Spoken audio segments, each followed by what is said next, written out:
I think I'm going to go insane. It's been 28 days since the 17th of December, and the rain hasn't faltered for a second since then. It keeps falling in sheets, driving down from the heavens like a waterfall. Outside, you feel like you could drown walking. When this all started out, I don't think that anyone thought much of it. I mean, this nightmare was just another winter storm then. It started in kind of an odd place, out in the North Atlantic across from the Gulf of St. Lawrence. But I'm not sure that meant anything to people who weren't meteorologists or oceanographers. The storm started out expanding very rapidly. I'm not sure if it's still growing or not, since the TV hasn't come on for more than 3 weeks, but it sure hasn't moved at all. Things started looking more bizarre when the wind failed to move the storm. It just kept hammering New England, growing south along the coastline from Maine, all the way down to where I lived in Nassau County, just outside of New York City. The weather forecasts changed every few minutes as forecasters revised their estimates, going from saying that there would be light flurries, to saying there would be a few inches of snow, to saying there would be an absolute blizzard across the city, and that everyone should stay inside. My wife, Sarah, couldn't heed that warning though. She had to go to work, and I had to stay home and take care of our 5-year-old daughter, Tanya.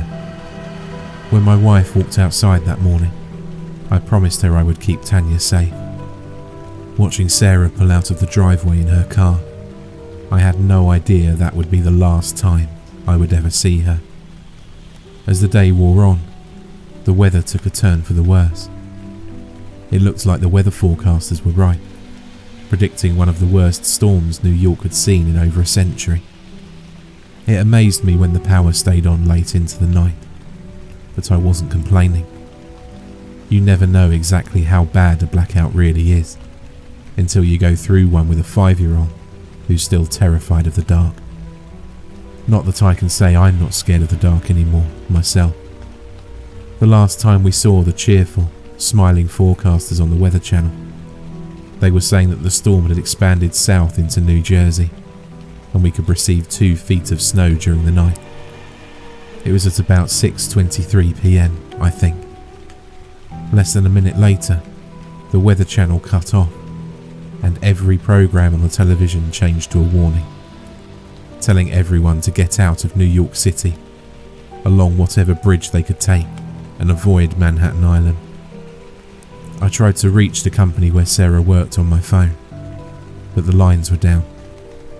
I didn't really know what was going on, but I decided to listen to the reporters on my TV and get Tanya out of the city.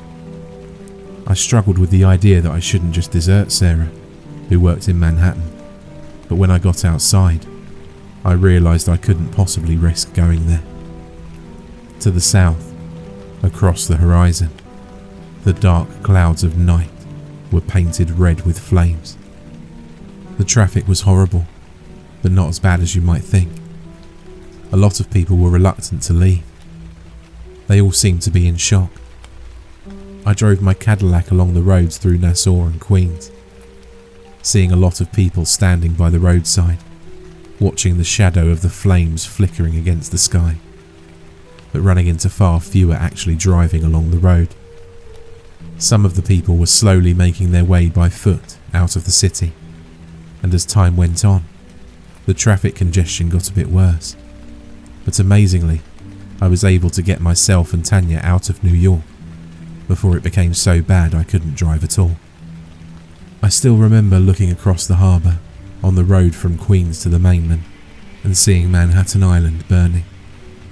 I don't think I'll ever forget that. Tanya kept staring out the window, speechless, and tired too, I believe. I don't know for certain what time it happened to be, but I think it was past 11. All night, I drove through the countryside, trying to pick up a radio station that could tell me what was going on.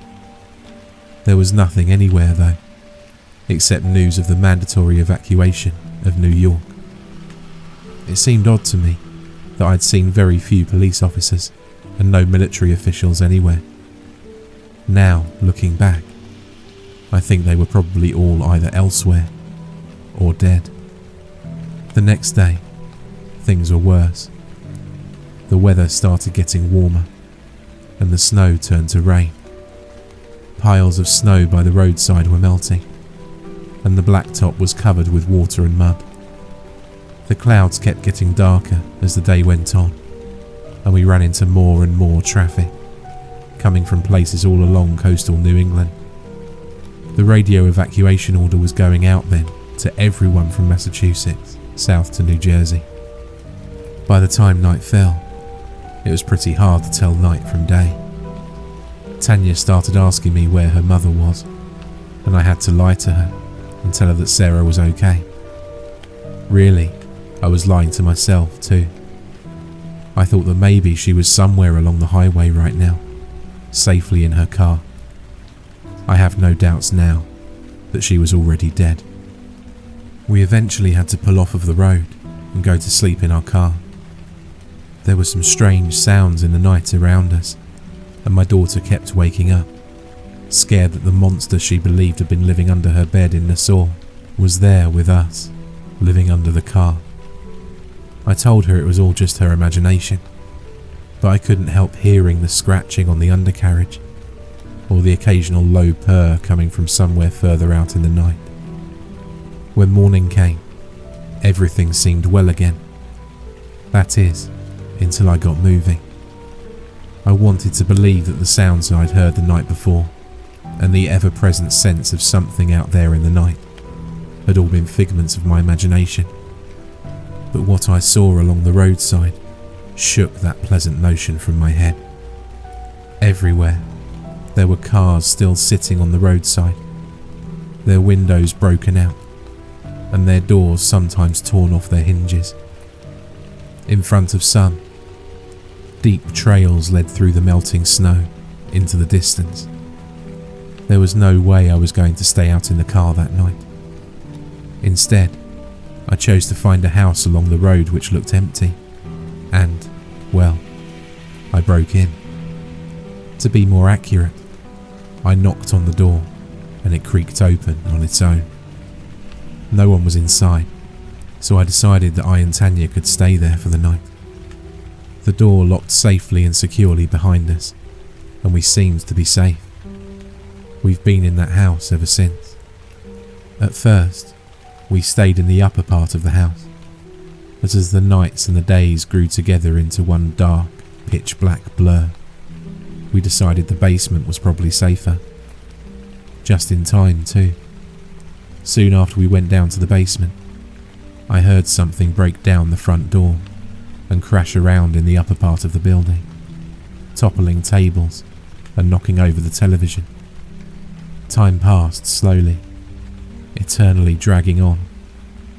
The temperature kept getting warmer and warmer until it began to feel more like the middle of summer than the middle of winter. Then, one night, I think it was impossible to tell, the world around us grew warmer than the inside of an oven. I can't say that the temperature was lower than 150 degrees. It was literally scalding. A little bit of water had started creeping into the basement through windows high up on the walls, and my daughter and I tried to stay out of it because it was nearly hot enough to boil. That was the night I saw something I really wish I could just unsee. My daughter went to sleep early. She was tired and, I think, a little sick. For a little while, I let her sleep alone, choosing to look out through one of the closed windows where no water was pouring in. At first, I saw nothing but the pitch black of the storm. Then, I noticed something out there in the night. A few darkly glowing patches of luminescent green, coming from something I couldn't see. I watched them for a while as they bounced through the depthless darkness, moving along at a distance I couldn't really understand. Then, there were several bright flashes of lightning, and I realised that what I was watching was much larger than anything I could have possibly imagined. How tall it was I'm not totally sure, but I know it had to be bigger than a mountain. It was still just a shadow in the distance, but it had enough form for me to know that it was not normal, even in that twisted, alternate version of reality that comes with a storm. I could feel the heat coming off of it and coming through the window like an open fire, less than an inch from my face. In its wake, there were flames spouting up from the forest of southern New York and casting black trails of smoke against the black sky. Soon, the light from the brief outburst of lightning strikes fell away, but the green glow continued. I kept watching for a while before going back to sit with Tanya. Those images burned forever into my mind. When morning came, the world was a bit cooler. As the next day wore on, and the next after that, the temperature went even lower, and so did our stocks of food. The owners of the house had a few weeks' worth of food in the basement. Apparently, they were farmers who had kept old traditions of canning and drying their own produce. It lasted us longer than I thought, but now we've been out for a while, so I think that Tanya and I are going to head out. If the car works, we'll take it. If it doesn't, we'll figure something out. There's water everywhere, and it's more than a foot deep on the flat land here. The ground reached its saturation point weeks ago, and the water hasn't had time to drain away fully. I don't know what's going to happen if it keeps raining. I guess this part of New York is going to join the Atlantic Ocean. I'm just thinking that maybe we can get to safety somewhere. There has to be some place where this storm hasn't reached. I'm leaving this message here, just in case someone finds it eventually. I just want there to be some remnant of Tanya, Sarah and I passing through this world. I don't want us all to be just 3 more faces in the storm.